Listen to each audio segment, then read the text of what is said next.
নমস্কাৰ বন্ধু বান্ধৱীসকল, মই হিৰাম বড়াই আৰু আপোনালোকক স্বাগতম জনাইছোঁ আপোনালোকৰ আপন চেনেল হিৰাম বড়াই ইউটিউব চেনেলটোলৈ। বন্ধু বান্ধৱীসকল, যিকোনো এটা মোবাইল কিনাৰ আগতে কিছুমান কথা মনত ৰখাটো প্ৰয়োজন আৰু মোবাইলটোৰ কিছুমান বস্তুৰ ওপৰত গুৰুত্ব দিয়াটো প্ৰয়োজন। আজি এই বিষয়টোৰ ওপৰত আজিৰ এই ভিডিঅ'টো।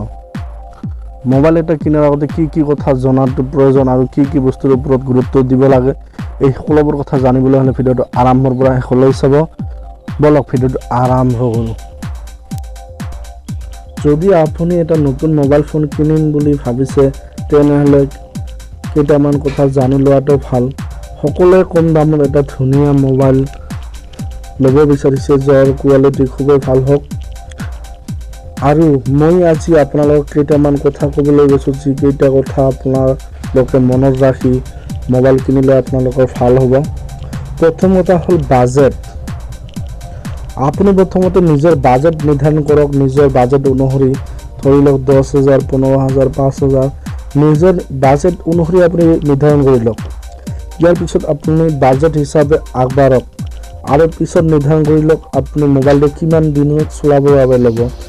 ধৰি লওক কিছুমানে 6 মাহৰ কাৰণে লয়, কিছুমানে এবছৰৰ কাৰণে লয় আৰু কিছুমানে ভাবে মই দীৰ্ঘদিন চলাম, লং টাইম চলাম। এনেকুৱা ধৰণৰ আপুনি এইটো বাছি লওক। আৰু যদি আপুনি দীৰ্ঘদিনৰ বাবে মোবাইলটো ল'ব বিচাৰিছে, অৰ্থাৎ লং টাইমৰ বাবে ল'ব বিচাৰিছে, তেনেহ'লে মই ক'ম আপুনি কেইটামান বচা ব্ৰেণ্ডেড কোম্পানীৰ মোবাইলহে লওক। কাৰণ এই ব্ৰেণ্ডেড কোম্পানীবোৰৰ ছাৰ্ভিচ ভাল, লগতে কাষ্টমাৰ ছাৰ্ভিচ চেণ্টাৰ ওচৰত পাব আৰু ইয়াতে আপোনাৰ ভৰসাও থাকিব। আৰু যদি আপুনি ভাবিছে এবছৰ বা 6 মাহ চলাম, তেনেহ'লে আপুনি যিকোনো মোবাইল ল'ব পাৰে, যিকোনো কোম্পানীৰ, তেতিয়া আপোনাৰ আৰামছে চলি যাব। এতিয়া হ'ল বেটাৰীৰ কথা। আপুনি মোবাইল কিনাৰ আগত এটা কথা সদায় মনত ৰাখিব, যাতে মোবাইলৰ বেটাৰীটো কমেও 3000 mAhৰ ভিতৰত হয়, তেতিয়া আপোনালোকে মোবাইলটো চলাই ভাল পাব। মোবাইলৰ বেটাৰী বেকআপটো ভাল দিব, লগতে ইয়াৰ লং টাইম ছাৰ্ভিচো দিব। সেইকাৰণে আপোনালোকে কমেও 3000 mAh থকা বেটাৰী থকা মোবাইলহে লওক। তো ইয়াৰ পিছত আহি কেমেৰাৰ কথা। আজিকালিতো জানেই ছ'চিয়েল মিডিয়াৰ যুগ, য'ত ধুনীয়া ফটোৰ প্ৰয়োজন, ধুনীয়া চেলফিৰ প্ৰয়োজন আৰু ফ্ৰেণ্ডবোৰ থাকে, সিহঁতৰো ধুনীয়া মোবাইল থাকে। সেই ক্ষেত্ৰত আপোনাৰ মোবাইলৰ ধুনীয়া কেমেৰা থকাটো ভাল। গতিকে 16 মেগাপিক্সেলৰ বেক কেমেৰা আৰু 8 মেগাপিক্সেলৰ ফ্ৰণ্ট কেমেৰা থকাটো কমেও ভাল হ'ব আপোনাৰ বাবে, য'ত মানে ফটো কোৱালিটি ভাল হ'ব আৰু মোবাইলটো অলপ চলাই ভাল পাব। কমেও 8 মেগাপিক্সেল থকাটো ভাল। ইয়াৰ পিছৰ কথা হ'ল প্ৰচেছৰটো খুব ইম্পৰ্টেণ্ট বস্তু আজিৰ ক্ষেত্ৰত।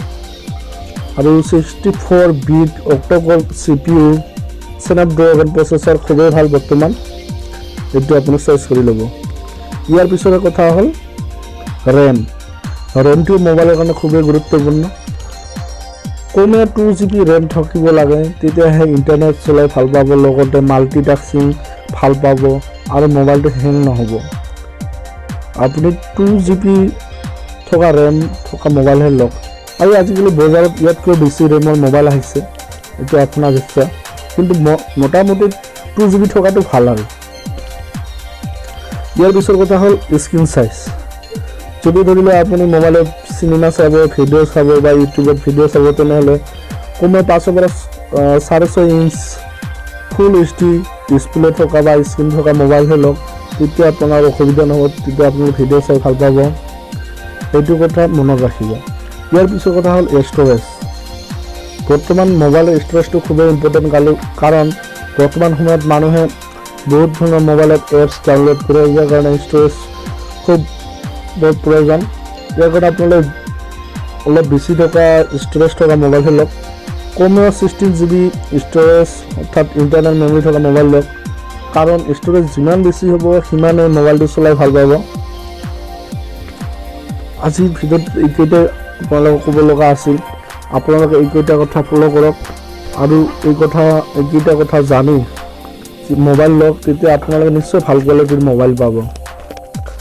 আজিৰ ভিডিঅ'টো ইমানেই। বন্ধু বান্ধৱীসকল, ভিডিঅ'টো যদি চাই ভাল পালে তেনেহ'লে ভিডিঅ'টো লাইক কৰিব আৰু যদি চেনেলটো ছাবস্ক্ৰাইব কৰা নাই তেনেহ'লে চেনেলটো ছাবস্ক্ৰাইব কৰি ল'ব আৰু ছাবস্ক্ৰাইবৰ কাষতে থকা বেল আইকনটো প্ৰেছ কৰি দিব যাতে মই যেতিয়া নতুন ভিডিঅ' আপলোড কৰোঁ তেতিয়া নটিফিকেশ্যন পাই আৰু লগে লগে চাব পাৰে। ধন্যবাদ।